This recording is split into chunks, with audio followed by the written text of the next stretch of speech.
పుస్తకాలు చదవలేదు, లేకపోతే మేము ప్రపంచ జ్ఞానులమని కూడా మేము చెప్పడం లేదు. మేము మనుషులము, మేము చదివి తెలుసుకుంటాం, మేము అడిగి తెలుసుకుంటాం, మేము సూచన చేస్తే తీసుకుంటాం. మేము పరిపూర్ణమైన జ్ఞానం ఉన్నాం, మేము జ్ఞానవంతులమని నేను కానీ మా మంత్రి గారు కానీ చెప్పడం లేదు. మీ అనుభవం 10 సంవత్సరాలు, మా అనుభవం 2 సంవత్సరాలు. మీరు 10 సంవత్సరాల అనుభవంతో మాకు సూచన చేయండి. 2 సంవత్సరాల అనుభవంతో మేము ఆ సూచనలు తీసుకొని ప్రాజెక్టులను పూర్తి చేస్తాము. మూడోది, పక్క రాష్ట్రానికి నీళ్లు తరలించుకెళ్ళడానికి ఈ ప్రభుత్వమే సహకరిస్తుందన్నట్టుగా ఆరోపణలు చేస్తుంది. నేను మీడియా మిత్రులను ఇక్కడ ఉన్న వాళ్ళని అడుగుతున్నా, ఎవరైనా ప్రజా జీవితంలో ఉండి తెలంగాణ ప్రజల ఓట్లతోని ఎన్నికైనా ఎవరైనా అయి ఉండొచ్చు. ఆంధ్రప్రదేశ్ నుంచి వలస వచ్చి ఇక్కడ సెటిల్ అయిన వ్యక్తి కూడా ఇక్కడ ఎన్నికల్లో పోటీ చేసి ఇక్కడ ప్రజాప్రతినిధిగా ఉంటే ఆంధ్రప్రదేశ్కి ఎవరైనా సహకరిస్తారా? ఈ ఆరోపణ అతికెట్టన్నా ఉండాలి కదా. ఇతరులు తరలించుకోవడానికి మీరు సహకరిస్తున్నారు, మీరే వాళ్లకు నీళ్ళన్నీ వదులుతుండ్రు అని ఇట్లాంటి చౌకబారు ఆరోపణలతోని ఏమీ ప్రయోజనం లేదు. నేను సూచన చేస్తున్నా చంద్రశేఖరరావు గారికి, హరీష్ రావు గారికి, దయచేసి చౌకబారు విమర్శల వల్ల తెలంగాణ గౌరవాన్ని దెబ్బతీయకండి. ఈ ప్రభుత్వానికి ఎలాంటి భేషజాలు లేవు. ప్రతిపక్షం సూచన చేస్తే ఆ సూచనలని నిజంగా అందులో ఏమైనా విషయం ఉంటే వాటిని స్వీకరిస్తాము. మేము చేస్తున్న పనులలో ఇంకా కొంచెం మెరుగ్గా చేయడానికి మీరు ఏం సలహా చెప్తారో చెప్పండి. ఇప్పుడు జనగాం శాసనసభ్యులు పల్లా రాజేశ్వర రెడ్డి గారు వచ్చారు, ఈ వేదికలో పాల్గొన్నారు. వాళ్ళు కొన్ని విషయాలు లేవనెత్తారు, కొన్ని అంశాలు సూచన చేశారు. వాటిని అన్నింటిని కూడా నేను నోట్ చేసుకున్నా. నేను అధికారులకు కూడా ఆదేశాలు ఇచ్చిన.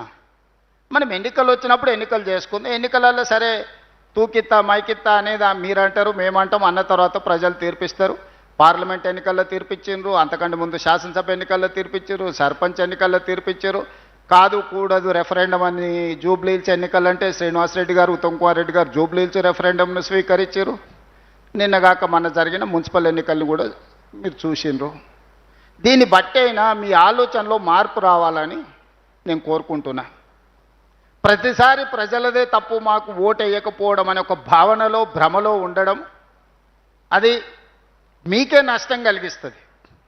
ప్రజలు పదే పదే ఇస్తున్న తీర్పును అర్థం చేసుకొని ప్రజలకు మనకు ఎక్కడ సంబంధాలు తెగిపోయినాయి, ప్రజలకు మనకు ఎక్కడ అవగాహనలో అంతరాయం ఏర్పడ్డదో అంచనా వేసుకుంటే ఒక మంచి ప్రతిపక్షంగా మీరు పనిచేయడానికి అవకాశం ఉంటుంది. కాబట్టి గోదావరి జలాలకు సంబంధించి సంపూర్ణమైన చర్చ రేపు బడ్జెట్ సమావేశాలలో ఒక రోజంతా చర్చ చేసుకుందాం. గోదావరి నదీ జలాల వినియోగం, గోదావరి నదీ జలాల వివాదాలని సభలోనే మనం చర్చ చేసుకుందామని చెప్పి ప్రతిపక్షానికి నేను సూచన చేస్తున్నా. ఇక మూడవది, నేను సంపూర్ణంగా విశ్వసించేది ఏ సమస్యకైనా, ఎంత జటిలమైన సమస్యకైనా చర్చలే పరిష్కారాన్ని చూపిస్తాయి. చర్చలు జరగకుండా ఏ సమస్యకు శాశ్వత పరిష్కారం దొరకదు. అప్పుడప్పుడు జర్నలిస్టులకు, ప్రజాప్రతినిధులకు వివాదం ఏర్పడుతుంది.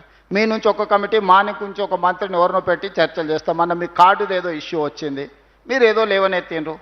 మీ అంశాలను ఇమ్మీడియట్గా కన్సర్న్ మినిస్టర్ గారికి చెప్పి అన్ని సంఘాలను పిలిపించి కూర్చోబెట్టండి, మాట్లాడండి.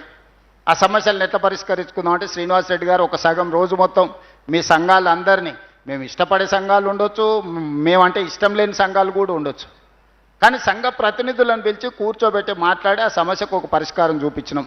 ఇప్పుడు కూడా పక్క రాష్ట్రంతో కానీ, అధికారులతో కానీ, ప్రజాప్రతినిధులతో కానీ 2 రాష్ట్రాలు చర్చించుకోవడం కానీ, 2 రాష్ట్రాలు చర్చించుకున్న పరిష్కరించడానికి కాలేని ఏమనుంటే కేంద్ర ప్రభుత్వాన్ని కూడా చర్చల్లో భాగస్వాములను చేసి వాళ్ళ సమక్షంలో కూడా చర్చలు చేసి అక్కడ కూడా పరిష్కారం కాకపోతే అపిలేట్ అథారిటీస్ ఉన్నాయి, Godavari river management board, Krishna river management board and tribunals. అక్కడ కూడా కాకపోతే న్యాయస్థానాలు ఉన్నాయి. డైరెక్ట్గా మనము సినిమా క్లైమాక్స్లకు పోలేము. ఇన్ని సంవత్సరాల పరిపాలన అందించిన మీకు ఈ అవగాహన ఉన్నదని నేను అనుకుంటున్నా. ఈరోజు మేము వచ్చిన తర్వాత ప్రాథమిక దశలో చర్చలు ఉన్నాయి. పక్క రాష్ట్రంతో ఎలాంటి భేషజాలు లేకుండా